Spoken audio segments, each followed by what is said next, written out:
નમસ્કાર વિદ્યાર્થી મિત્રો, હું ચિરાગ તમારું ફરીથી સ્વાગત કરું છું બિટરાઇટ્સ એજ્યુકેશન ઓનલાઈન ચેનલની અંદર કે જેમાં આજનો આપણો ટોપિક છે પોલિનેશન. પોલિનેશન વિશે આજે આપણે ભણવાના છીએ, જેને ગુજરાતીમાં કહેવામાં આવે છે પરાગનયનની પ્રક્રિયા. બરાબર છે? તો પરાગનયન શાના માટે જરૂરી છે પહેલા આપણે એ સમજી લઈએ કે કેમ પરાગનયન થતું હશે. તો જ્યારે આપણે સપુષ્પી વનસ્પતિમાં લિંગી પ્રજનન ભણી રહ્યા છીએ ત્યારે એમાં જે પ્રજનન છે, પ્રજનન કોની વચ્ચે? તો કે લિંગી પુષ્પમાં, સપુષ્પી અંદર એટલે કે પુષ્પ ધરાવતી વનસ્પતિમાં પ્રજનનની પ્રક્રિયા ભણવાના છીએ. તો એ જે પ્રજનનની પ્રક્રિયામાં જે જન્યુઓ છે, અહીંયા વનસ્પતિના કિસ્સામાં આપણે જોઈએ તો નર જન્યુ એટલે કે પરાગરજ, માદા જન્યુ એટલે કે અંડક મતલબ કે સ્ત્રી કેસર. તો પુકેસરમાંથી પરાગરજ અને સ્ત્રી કેસરમાંથી અંડક, એ બંનેનું એકબીજા સાથે શું થવું જોઈએ? જોડાણ થવું જોઈએ. મતલબ કે એમના જન્યુઓની વચ્ચે ફલન થવું જોઈએ. પણ ફલન થવા માટે એ જન્યુઓને એકબીજાની નજીક તો આવવું પડશે ને, એકબીજા સાથે જોડાવું તો પડશે ને. તો એ જે જોડાવાની જે પ્રક્રિયા છે એ કોના દ્વારા થાય છે? તો કે પરાગનયનની પ્રક્રિયા દ્વારા થતું હોય છે. તો પરાગનયન જે છે પહેલા આપણે એનો મતલબ સમજીએ. શું મતલબ અહીંયા થશે પરાગનયનનો? તો કે એવું કહેવાય છે કે સમજો કે આ જે છે આ પુકેસરનો વિસ્તાર, પુકેસરની રચના, એમાં આ જે ઉપરનો જે ભાગ જે છે એને આપણે બધા ઓળખીએ છીએ. એને શું કહેવામાં આવે છે? તો કે પરાગાશય તરીકે ઓળખવામાં આવે. આ જે પરાગાશય છે એ પરાગાશય એ યોગ્ય રીતે પુખ્ત બને છે. પુખ્ત બને છે ત્યારે એનું શું થાય છે? સ્ફોટન થાય છે. સ્ફોટન થાય છે મતલબ કે એની અંદર રહેલી જે પરાગરજ છે એ પરાગરજ એ પરાગાશયના સ્ફોટન થવાના કારણે એ પરાગરજ ત્યાંથી શું થશે? તો કે મુક્ત થશે. તો કે પરાગાશયની અંદર ત્યાં આપણને શું જોવા મળે છે? તો કે પરાગાશયમાં આપણને જોવા મળશે પરાગરજ. આ જે પરાગરજ છે એ પુખ્ત સમયે એ પરાગાશયમાંથી મુક્ત થઈ અને એ ક્યાં આવે છે?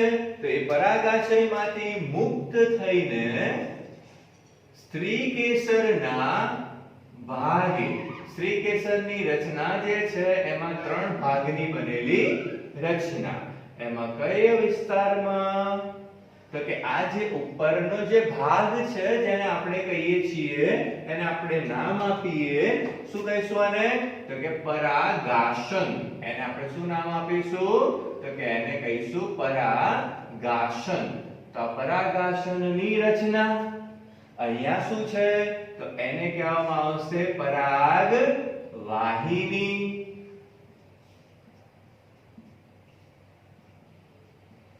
અને આ જે છે એને આપણે શું કહીએ છીએ? તો કે બીજાશય તરીકે આપણે ઓળખીશું. તો કે અહીંયા આપણે સમજવાનું કેટલું? તો દેખો, અહીંયાથી જે પરાગરજ છે એ પરાગરજ પુખ્ત બને છે અને એ પરાગરજ ત્યાંથી શું થશે? મુક્ત થશે પરાગાશયમાંથી. એટલે કે માનો કે આ તમારી પરાગરજ છે, બરાબર? આ શું છે? પરાગરજ છે. એ પરાગરજ અહીંયાથી મુક્ત થઈ અને એ ક્યાં આવે છે? તો એ મુક્ત થઈને અહીંયાથી વહન થઈને એ ક્યાં આવશે? તો કે સ્ત્રી કેસરના પરાગાશન ઉપર જઈને, સ્ત્રી કેસરના પરાગાશન પર જઈને આસન ગ્રહણ કરે છે. મતલબ કે પરાગાશન એ પરાગરજને ત્યાં આસન ગ્રહણ કરાવે છે, ત્યાં જોડાવા માટે મદદ કરે છે. તો આ જે પ્રક્રિયા છે કે પુષ્પની પરાગાશયમાંથી પરાગરજને માદાના પરાગાશન ઉપર સ્થિત કરવાની જે પ્રક્રિયા છે એને કહેવામાં આવે પરાગનયનની પ્રક્રિયા. આ પરાગનયનની પ્રક્રિયાને પોલિનેશન તરીકે ઓળખીએ છીએ. આ પરાગનયનની જે પ્રક્રિયા છે એને આપણે 2 ભાગમાં વિભાજિત કરીશું. એ જે બે ભાગ છે, જે બે પ્રકાર છે, એ કયા કયા બે પ્રકાર છે તો એને આપણે સમજવાના છીએ. તો અહીંયા પરાગનયનની જે પ્રક્રિયા છે એના કેટલા પ્રકાર તો કહેવાય બે પ્રકાર. કયા કયા તો એક છે સ્વપરાગનયન, સ્વપરાગનયન એટલે કે સ્વ એટલે પોતાની રીતે, કોઈની પણ મદદ લીધા વગર. જ્યારે અહીંયા છે પરપરાગનયન.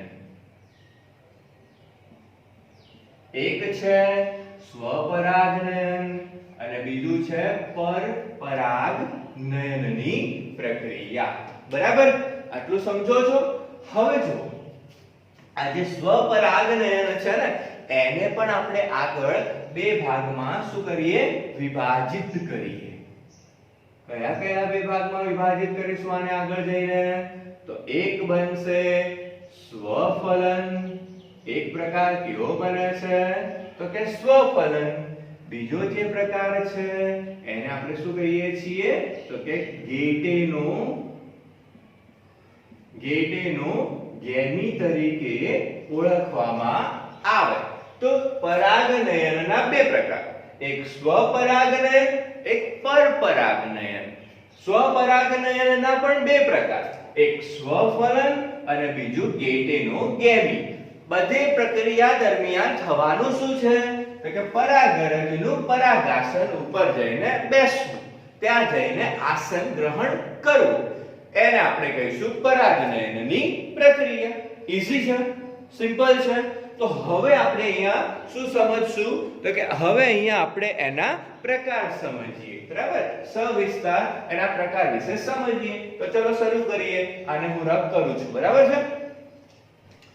ઓકે, તો સ્વફલન પ્રથમ પ્રકાર આપણે જોઈએ, એને કહેવામાં આવશે ઓટોગેમી. બરાબર, તો હવે આ જે સ્વફલન છે એમાં શું થતું હશે? પરાગનયન તો તમને ખબર પડી ગઈ, પણ સ્વફલનની અંદર શું જોવા મળશે તો કે જેમ કે આવું જે ફલન છે ને, પહેલા તો આપણે જોઈ લઈએ કે આવા પ્રકારનું જે ફલન હોય ને એ શામાં જોવા મળે ખબર છે તો કે દ્વિલિંગી. આવું જે ફલન છે એ શામાં જોવા મળશે તો કે દ્વિલિંગી પુષ્પમાં જોવા મળે. દ્વિલિંગી પુષ્પમાં એટલે કે એવા પુષ્પ કે જેમાં, દ્વિલિંગી પુષ્પનો મતલબ શું થશે તો કે એવા પુષ્પ કે જેની અંદર નર અને માદાના પ્રજનન અંગો હાજર હોય. મતલબ કે એવું પુષ્પ કે જેમાં પુંકેસર અને સ્ત્રી કેસર બંને હાજર હોય એવું પુષ્પ. તો દ્વિલિંગી પુષ્પની અંદર આવી રચના જોવા મળશે. મતલબ કે અહીંયા શું હોય ખબર છે તો કે પુષ્પ એક જ હોય, એક વનસ્પતિ. એ જ વનસ્પતિનું શું લઈશું અહીંયા આપણે તો કે પુષ્પ. એક વનસ્પતિ, એ વનસ્પતિનું પુષ્પ. આ પુષ્પની અંદર પુંકેસર પણ છે, સ્ત્રી કેસર પણ છે. તો અહીંયા થાય શું તો કે એ જ પુષ્પમાં જે પુંકેસર છે, મતલબ કે પુંકેસરમાં રહેલું પરાગાશય, આ પરાગાશયની પરાગરજ, આ પરાગરજ એ જ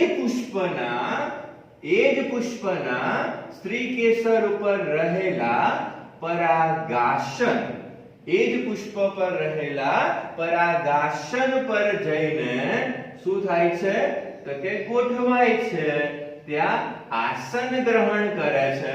તો આવા પ્રકારની જે પ્રક્રિયા છે એને શું કહેવામાં આવશે સ્વફલન તરીકે એટલે કે ઓટોગેમી તરીકે ઓળખવામાં આવે. અહીંયા એક જ પ્રકારની વનસ્પતિ લીધી છે અને એમાંનું એક પુષ્પ લીધું છે. મતલબ કે પરાગનયનની પ્રક્રિયા એ જ પુષ્પના પરાગરજ દ્વારા થાય, એ જ પુષ્પના પરાગરજ દ્વારા થાય. મતલબ કે અહીંયા બીજા કોઈ પુષ્પમાંથી પરાગરજ લેવામાં આવશે નહીં. એ જ પુષ્પનું પરાગરજ કે જે પરાગાશયમાંથી છૂટું પડશે અને સ્ત્રી કેસરના પરાગાશન ઉપર જઈને આસન ગ્રહણ કરશે. પણ અહીંયા દેખજો અમુક કન્ડિશન યાદ રાખવી પડે. શું કન્ડિશન યાદ રાખવી પડશે તો કે આ જે પરાગાશય છે અને પરાગાસન છે પરાગાશયમાંથી જે પરાગરજ છૂટી પડે છે એ પરાગરજ જે સમયે પરિપક્વ બનશે એ જ સમયે આ પરાગાશનનો જે ભાગ છે એ પણ કેવો બનવો જોઈએ? પરિપક્વ બનવો જોઈએ. મતલબ કે બંનેની પરિપક્વતાનો સમયગાળો સમાન હોવો જોઈએ. નહીતર શું થશે? તો કે એક સપોઝ કે સમજો કે પુષ્પની પરાગરજ ત્યાંથી મુક્ત થઈ ગઈ, પરંતુ અહીંયા સ્ત્રી કેસરનો જે પરાગાશનનો જે ભાગ છે એ પરાગાશનનો ભાગ હજુ સુધી પરિપક્વ બન્યો નથી. તો જો પરિપક્વ નથી બન્યો તો શું થશે? એ પરાગરજને સ્વીકારવાનો છે? ના, આવું કશું થશે નહીં. એ જ રીતે પરાગાશનનો જે ભાગ છે સ્ત્રી કેસરમાં એ પરિપક્વ બની ગયો, પરંતુ હજુ સુધી આ જે પરાગાશય છે એ પરાગાશયનું સ્ફોટન નથી થયું. સ્ફોટન નથી થયું તો પરાગરજ મુક્ત થવાની છે નહીં. પરાગરજ મુક્ત નહીં થાય તો પરાગનયનની પ્રક્રિયા થશે નહીં થાય. ઈઝી, એકદમ ઈઝી છે ને? તો વિડિયોને લાઈક કરી દો, શેર કરી દો અને સબસ્ક્રાઇબ કરી દો, જેથી કરીને આવનારા વિડિયોની લિંક તમને પહેલાથી મળી જશે. બરાબર છે? તો હવે અહીંયા શું થશે? તો કે દ્વિલિંગી પુષ્પમાં આ પ્રક્રિયા આપણે જોઈ. એમાં આપણે ઉદાહરણ તરીકે જો જોઈએ તો, બરાબર, ઉદાહરણ તરીકે જોઈએ શાની અંદર આવા પ્રકારની પ્રક્રિયા જોવા મળે? તો કે ઉદાહરણ તરીકે આપણે અહીંયા સમજીએ તો, અહીંયા આપણે જોઈએ તો લેમિએસી, કેક્ટેસી, લેમિએસી ઉદાહરણ તરીકે કેક્ટેસી અને એપિએસી વગેરે જેવી વનસ્પતિમાં સ્વફલનની પ્રક્રિયા જોવા મળે. ઓકે, અહીંયા સુધી આઈ હોપ બધાને ખબર પડી ગઈ હશે. નેક્સ્ટ, હવે દેખો, અમુક એવી વનસ્પતિ પણ છે જેમ કે વાયોલા. અમુક એવી વનસ્પતિ પણ છે જેમ કે વાયોલા છે. તો આવી જે વનસ્પતિ હોય ને, વાયોલા, પછી અબુટી, વાયોલા ઓક્ઝેલિસ એટલે કે અબુટી. બરાબર? વાયોલા, અબુટી અને એક બીજું એક્ઝામ્પલ પણ છે જેને કહેવામાં આવશે કોમેલિના. આવા જે વનસ્પતિ હોય, આવી વનસ્પતિઓમાં જે પુષ્પ છે ને એ બે પ્રકારના જોવા મળે.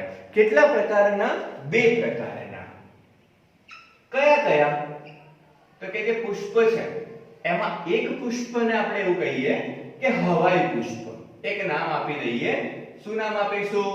તો એને કહીશું હવાઈ પુષ્પ. અને બીજું શું નામ આપીએ આપણે એને? તો કહેવામાં આવશે સંવૃત્ત પુષ્પ. એક કેવું? હવાઈ, બીજું કેવું? સંવૃત્ત પુષ્પ તરીકે આપણે એને ઓળખીએ. હવે શું જોઈશું? તો કે આ હવાઈ પુષ્પ શું હોય, સમૃદ્ધ પુષ્પ શું હોય? તો હવાઈ પુષ્પ એટલે અહીંયા શું આપણે સમજશું? તો કે હવાઈ પુષ્પ જે હોય એ આપણે કોમન પુષ્પ જોતા હોઈએ ને, સામાન્ય રીતે જે પુષ્પ જોતા હોઈએ એવા જ પુષ્પ અહીંયા છે. તો કે હવાઈ પુષ્પ એ સામાન્ય પુષ્પ જેવી રચના, સામાન્ય પુષ્પ જેવી જ રચના હોય. બરાબર? અહીંયા આપણને શું જોવા મળે? તો કે પુષ્પનું પરાગાશન અને પરાગાશય. પુષ્પનું પરાગાશન અને પરાગાશય આ બંને કેવા હોય છે? તો એ બંને આપણને ખુલ્લા જોવા મળે છે. બરાબર? એટલે કે એ ઓપન જોવા મળશે. તો હવાઈ પુષ્પમાં પરાગાશન અને પરાગાશય કેવા હશે? ઓપન હશે. બરાબર છે? બીજું કે અહીંયા ઉદાહરણ તરીકે આપણે સ્પેશિયલી લઈએ તો કોમેલિના જેવી વનસ્પતિ હોય, તો આ કોમેલિના વનસ્પતિમાં જે હવાઈ પુષ્પો છે એ હવાઈ પુષ્પો ક્યાં? તો કે હવાઈ શાખા ઉપર જોવા મળે. અને આ જે હવાઈ પુષ્પો હોય ને એ હવાઈ પુષ્પ આપણને કેવા દેખાતા હોય? તો કે આકર્ષક દેખાતા હોય. હવાઈ પુષ્પ જે હોય છે એ કેવા દેખાય છે? તો કે આકર્ષક દેખાય છે. હવે આ આકર્ષકતા આવે શાના કારણે?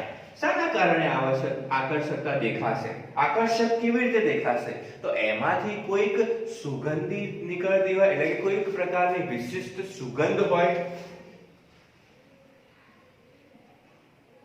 બરાબર, કોઈ પ્રકારની વિશિષ્ટ શું હોય?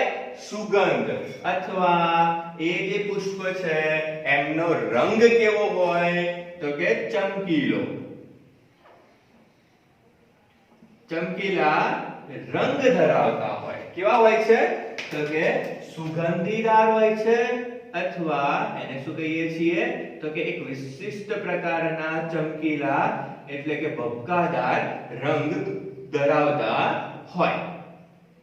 ઓકે, તો આ થઈ જશે હવાઈ પુષ્પમાં રચના. હવાઈ પુષ્પ.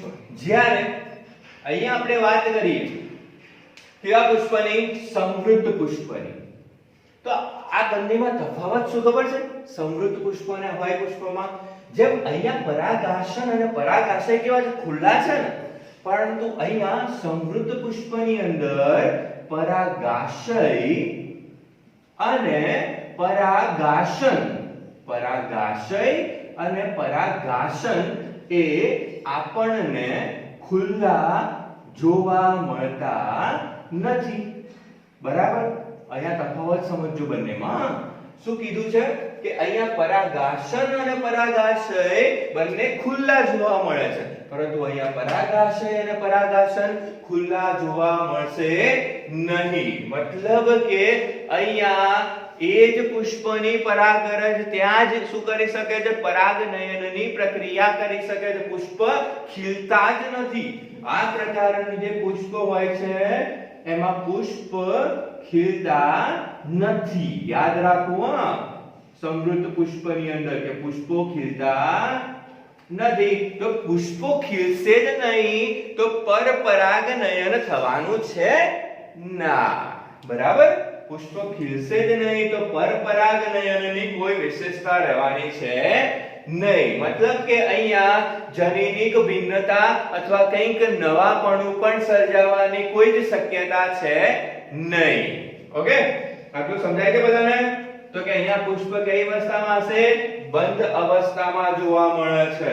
મતલબ કે અહીંયા પરાગાશય અને પરાગસન એકબીજાની નજીક નજીક ગોઠવાયેલા હોય છે. ડન? આટલું સમજાય કે બધાને? તો અહીંયા ફાયદો શું? તો કે બીજ. ફાયદો શું છે?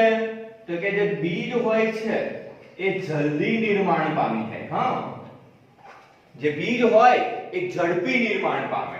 જ્યારે નુકસાન શું? તો કે સ્વફલનના કારણે પ્રચ્છન્ન જનીન એકત્રીકરણ થઈ જશે.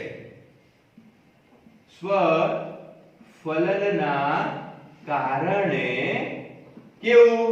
તો કે પ્રચ્છન્ન જનીન એ શું થાય છે? તો કે એકત્રીકરણ. મતલબ કે અહીંયા પરપરાગનયનની તો કોઈ શક્યતા છે જ નહીં. મતલબ કે જનીનિક ભિન્નતા પણ અહીંયા સર્જાવાનો કોઈ જ આપણને સંદેશ દેખાશે નહીં. આ થઈ જશે હવાઈ પુષ્પ, આ થઈ જશે સમૃદ્ધ પુષ્પ. ઓકે, તો અહીંયા આપણે શું ભણ્યા? ખાલી તો કે સ્વફલન વિશે આપણે અભ્યાસ કર્યો. હવે આનો આપણે બીજો પ્રકાર સમજવાનો છે ને. કયો? ગેટેનોગેમી. બીજો પ્રકાર અહીંયા આપણે સમજીએ. કયો પ્રકાર આપણે સમજશું? તો કે ગેટેનોગેમી. આટલામાં સમજણ પડી ગઈ છે બધાને? ઓકે, તો આટલું રફ કરી દઉં છું. બરાબર, તમારે જો લખવું હોય તો પોઈન્ટ આઉટ કરી લેવાનું. તો અહીંયા બીજો પ્રકાર ભણીશું ગેટેનોગેમી. આ ગેટેનોગેમીનો મતલબ થશે શું? ગેટેનોગેમીનો મતલબ શું થાય? કે દેખો અહીંયા છે ને એક જ પુષ્પ, એક જ વનસ્પતિ લઈએ આપણે. એક જ પ્રકારની શું લઈશું? એક જ પ્રકારની વનસ્પતિ. બરાબર, આ એક જ પ્રકારની જે વનસ્પતિ છે એમાં બે અલગ અલગ પુષ્પ. બરાબર, એક જ પ્રકારની વનસ્પતિ, એક જ વનસ્પતિ પણ એમાં બે અલગ અલગ પ્રકારના બે અલગ અલગ પુષ્પ લેવાના. હવે માની લો કે આ એક પુષ્પ છે, બરાબર, આ બીજું પુષ્પ છે. હવે આ પુષ્પની પરાગરજ, આ પુષ્પની પરાગરજ એકદમ ઈઝી ટોપિક છે. આ પુષ્પની પરાગરજ એ આ પુષ્પમાંથી દૂર થઈ ત્યાંથી વહન પામી અને બીજા પુષ્પના કયા ભાગે? તો કે પરાગાસનના ભાગે, બીજા પુષ્પના પરાગાસનના ભાગે ત્યાં શું થાય છે? તો કે સ્થાનાંતરિત થઈને જાય છે, વહન થઈને જાય છે. તો આવા પ્રકારના પરાગનયનને ગેટેનોગેમી તરીકે ઓળખવામાં આવે છે, બરાબર. આવા પ્રકારના વહનને શું કહીએ છીએ? ગેટેનોગેમી તરીકે ઓળખીએ છીએ. આ જે છે ને એક પ્રકારનો એમ કહીએ પરાગનયન, પરપરાગનયન જેવો પ્રકાર છે. આમાં આપણને છે ને અમુક અંશે કોની જરૂર પડતી હોય છે? તો કે પરાગ વાહકોની જરૂર પડતી હોય છે અમુક વખતે, બરાબર. અમુક કિસ્સાઓમાં આપણને શાની જરૂર પડતી હોય છે? પરાગ વાહકની જરૂર પડે. પરાગ વાહક હોય શું? આ વળી નવો શબ્દ ક્યાંથી આવ્યો? તો પરાગ વાહક શું છે? તો કે વાહક છે. વાહક તરીકે શું હોય? તો કે જૈવિક પરિબળ પણ હોય અને અજૈવિક ઘટક પણ હોય. તો જૈવિક ઘટક અને અજૈવિક ઘટકો કેવા? તો કે હવા, પાણી, પછી પશુ, પક્ષી, કીટક, પ્રાણીઓ વગેરે એ અહીંયા શું કરશે? તો કે વાહક તરીકે વર્તે. મતલબ કે જૈવિક અને અજૈવિક ઘટકો, બરાબર, જૈવિક અજૈવિક ઘટકોની મદદથી શું થાય છે? પરાગનયનની પ્રક્રિયા. તો આ થઈ જશે ગેટેનોગેમી. એકદમ ઈઝી ટોપિક છે ને, રાઈટ? ઓકે, ચલો નેક્સ્ટ હવે આપણે જોઈએ બીજો પ્રકાર, જેને આપણે શું કહીશું? પરપરાગનયન તરીકે આપણે એને ઓળખીશું, બરાબર છે. તો આને હું રફ કરું છું, ડન? ઓકે, પરપરાગનયન ઝેનોગેમી. હવે આમાં જેમ પહેલામાં આપણે પરાગનયન કર્યું ને, પરાગાશયમાંથી પરાગરજ સ્ત્રીકેસરના પરાગાસન ઉપર જઈને ગોઠવાય. અહીંયા શું હોય? પરપરાગનયન. પરપરાગનયનમાં શું હશે? તો કે જુદી જુદી વનસ્પતિઓ, બે અલગ પ્રકારની, બે જુદી જાતની વનસ્પતિ. અહીંયા શું લઈશું આપણે? તો કે બે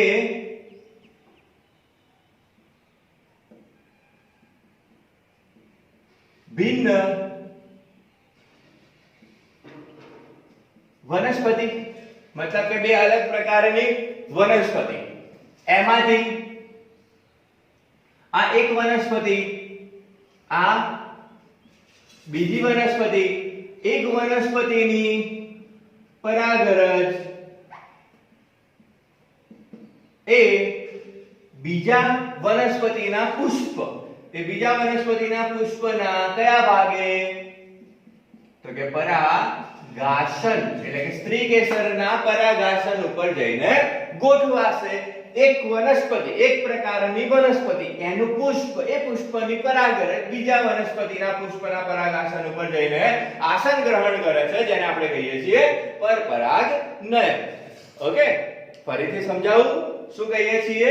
એક વનસ્પતિનું પુષ્પ, એમાં રહેલી પરાગરજ બીજી વનસ્પતિના પરાગાસન, બીજી વનસ્પતિના પુષ્પના પરાગાસન ઉપર જઈને ગોઠવાય, જેને આપણે કહીએ છીએ પરપરાગનયન, જેને આપણે કહીશું ઝેનોગેમી તરીકે ઓળખવામાં આવે. તો આ જે પરપરાગનયનની જે પ્રક્રિયા છે, એ જે જાતિમાં જોવા મળતી હોય, પરપરાગનયનની પ્રક્રિયા જે જાતિમાં જોવા મળતી હોય એને એ જાતિને કહેવામાં આવશે પરવશ. જે જાતિમાં થતી હોય એને કહેવામાં આવે પરવશ. બીજા શબ્દમાં કહેવું હોય તો એને ઇંગ્લિશમાં શું કહીશું? તો કે કેઝેનોગેમી. એને શું કહેવાશે? કેઝેનોગેમી, બરાબર. તો પરપરાગનયનની અંદર જે પુષ્પનું સર્જન થાય છે એમાં જાતીય વિવિધતા સર્જાવાની શક્યતા રહેલી છે, મતલબ કે સંકર જાતિ નિર્માણ થવાની શક્યતા રહેલી છે. પરપરાગનયનની પ્રક્રિયામાં સંકર જાતિ ધરાવતા પુષ્પનું નિર્માણ થવાની શક્યતા રહેતી હોય છે. ડન. અને આના માટે આ પરાગનયનની જે પ્રક્રિયા છે એ પરાગનયનની પ્રક્રિયા મતલબ કે પરાગરજના વહન કરાવવા માટે ત્યાં આપણને પરાગવાહકની જરૂર પડશે. આ પરાગવાહક શું છે એના વિશે મેં તમને સમજાવી દીધું. ઓકે, આ પરાગવાહકનો અહીંયા ઉપયોગ થવાનો છે. તો આ થઈ જશે પરપરાગનયન, બરાબર. તો આના વિશે તો સમજી ગયા બધું કમ્પ્લીટ. સ્વફલન શું છે? સ્વફલનની અંદર એના પછી ગેટેનોગેમી શું છે? ગેટેનોગેમી પછી પરપરાગનયનની પ્રક્રિયા એટલે કે ઝેનોગેમી શું છે? સમજી ગયા કમ્પ્લીટ. હવે ખાલી એક નાનો એવો ટોપિક છે. શું છે? તો કે પ્રયુક્તિ છે. પરપરાગનયનની અંદર આપણે શું ભણવાના છીએ? તો કે અમુક પ્રયુક્તિ ભણવી પડે. એ પ્રયુક્તિ કેવા પ્રકારની હોય છે? તો કે અહીંયા આપણે એની પ્રયુક્તિ વિશે સમજીએ. એકદમ ટોપિક ઈઝી છે. બસ 2 મિનિટમાં લાસ્ટ થઈ જશે. ઓકે, 2 મિનિટ છે એટલે. હવે દેખો, પ્રયુક્તિમાં પહેલી પ્રયુક્તિ આપણે લઈએ પૃથક પક્વતા. પહેલી પ્રયુક્તિ છે પૃથક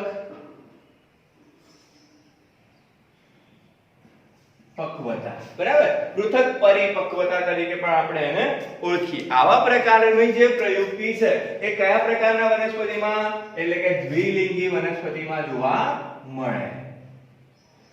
પૃથક પક્વતા આપણને દ્વિલિંગી વનસ્પતિમાં જોવા મળશે, બરાબર. દ્વિલિંગી વનસ્પતિમાં એટલે કે બે લિંગ એટલે કે પુંકેસર અને સ્ત્રીકેસર જમે. અહીંયા શું હશે? તો કે બંને પુંકેસર, એકદમ ઈઝી છે, પુંકેસર અને સ્ત્રીકેસર. મતલબ કે પુંકેસરમાંથી જે પરાગરજ નિર્માણ પામશે ને એ અને સ્ત્રીકેસરનું પરાગાસન જે પરાગરજને ગ્રહણ કરવા માટે સક્ષમ હોય છે એ બંને અલગ અલગ સમયે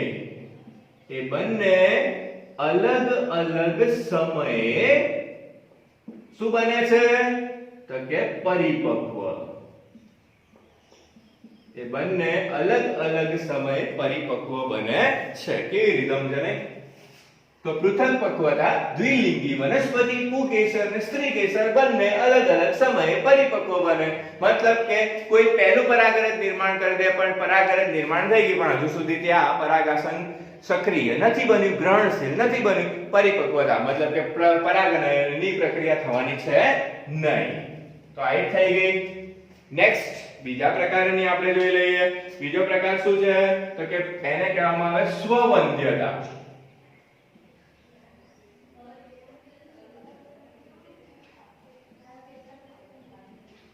બીજો પ્રકાર છે સ્વવંધ્યતા તરીકે ઓળખવામાં આવે. આ સ્વવંધ્યતાનો મતલબ શું થશે? વંધ્યતા મતલબ કે એવું વનસ્પતિ, એવું પુષ્પ કે જે પ્રજનન કરવા માટે સક્ષમ નથી. મતલબ કે અહીંયા સ્વવંધ્યતાની અંદર કોઈ પણ પ્રકારે અહીંયા એવો સંભવ નથી કે એવો પ્રકારે અહીંયા એવું કંઈ સમાવેશ નથી કે જે પરિપક્વ મતલબ કે પ્રજનનની પ્રક્રિયા થઈ શકે. મતલબ કે અહીંયા શું હોય? તો જે પરાગાસન છે ને આ પરાગાસન એ પોતાની રીતે એ શું કરે છે? તો કે પરાગરજને સ્વીકારતું નથી. મતલબ કે પરાગરજનો સ્વીકાર કરતો નથી. હવે પરાગરજનો સ્વીકાર જ નહીં કરે, પુષ્પની સ્ત્રીકેસરમાં સ્ત્રીકેસરનું પરાગાસન, એ પરાગાસન જો પરાગરજનો સ્વીકાર ન કરે તો ફલનની પ્રક્રિયા થવાની છે ના. તો એને આપણે શું કહીશું? સ્વવંધ્યતા તરીકે ઓળખવામાં આવે છે. નેક્સ્ટ ટોપિક, નેક્સ્ટ શું છે અહીંયા? તો કે વિષમ પરાગવાહિની. નેક્સ્ટ પ્રયુક્તિ કઈ? તો એને કહીશું વિષમ પરાગવાહિની. મતલબ કે અહીંયા શું હોય? તો કે જે પરાગવાહિની છે ને એ જુદી જુદી વનસ્પતિમાં જુદા જુદા પુષ્પમાં પરાગવાહિનીની લંબાઈ કેવી હોય છે? અલગ અલગ હોય છે. પરાગ વાહિનીની લંબાઈ અહીંયા વિષમ પરાગવાહિની એટલે વિષમ શું એટલે જુદું જુદું, પરાગવાહિની એટલે શું તો કે પરાગવાહિનીની જે લંબાઈ છે એ કેવી છે? અલગ અલગ છે. તો કે પરાગ વાહિની એની જે લંબાઈ છે એ લંબાઈ આપણને કેવી જોવા મળે છે? તો કે ભિન્ન એટલે કે જુદી જુદી. ઓકે, તો આ થઈ જશે વિષમ પરાગવાહિની પ્રયુક્તિ. અને લાસ્ટમાં અનાત્મ પરાયણતા.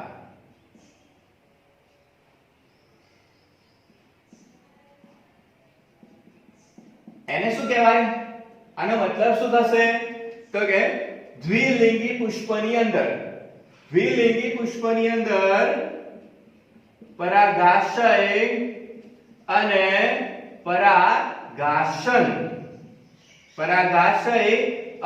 પરાગાશનની વચ્ચે શું રહેલો હોય છે? તો કે ભૌતિક અવરોધ રહેલો હોય. પરાગાશય અને પરાગાશનની વચ્ચે શું જોવા મળે છે આપણને? ભૌતિક અવરોધ. અને આ ભૌતિક અવરોધના કારણે પરાગનયનની પ્રક્રિયા શું થતી હોય છે? અવરોધાતી હોય છે. ઓકે, તો આ થઈ જશે પ્રયુક્તિઓ પરપરાગનયનની અંદર. તો અત્યારે આપણે શું સમજ્યા? કયા ટોપિકને આપણે ઇન્ક્લુડ કર્યો? તો કે પરાગનયનની પ્રક્રિયા. આ પરાગનયનની પ્રક્રિયા શું છે? એના પ્રકાર કયા છે? કેટલા પ્રકાર છે? કયા કયા પ્રકાર છે? અને પ્રકારની અંદર વિશેષતા શું છે? એનો આપણે શું કર્યો? અભ્યાસ કર્યો. ઓકે, તો વિડિયોને લાઈક કરો, શેર કરો અને સબસ્ક્રાઇબ કરો, જેથી કરીને બીજા વિદ્યાર્થીઓ પણ આપણી સાથે ઝડપથી જોડાઈ શકે. ઓકે, અને આપણે પૂરેપૂરો કોર્સ 11 અને 12 બાયોલોજીનો પૂરેપૂરો કોર્સ આપણે શું કરવાના છે? અપલોડ કરવાના છે. બરાબર, ધીરે ધીરે વિડિયો મૂકતા જઈશું. તો જોડાતા રહો, ભણતા રહો અને સારું પરિણામ મેળવો. કારણ કે બધી જ વસ્તુ શું છે? ઈઝી છે. કોઈ પણ વસ્તુ અઘરી છે જ નહીં. ખાલી આપણે મક્કમ હોવા જોઈએ, આપણે સક્ષમ હોવા જોઈએ, બધી જ વસ્તુ સારી બને છે. Okay, so thank you so much.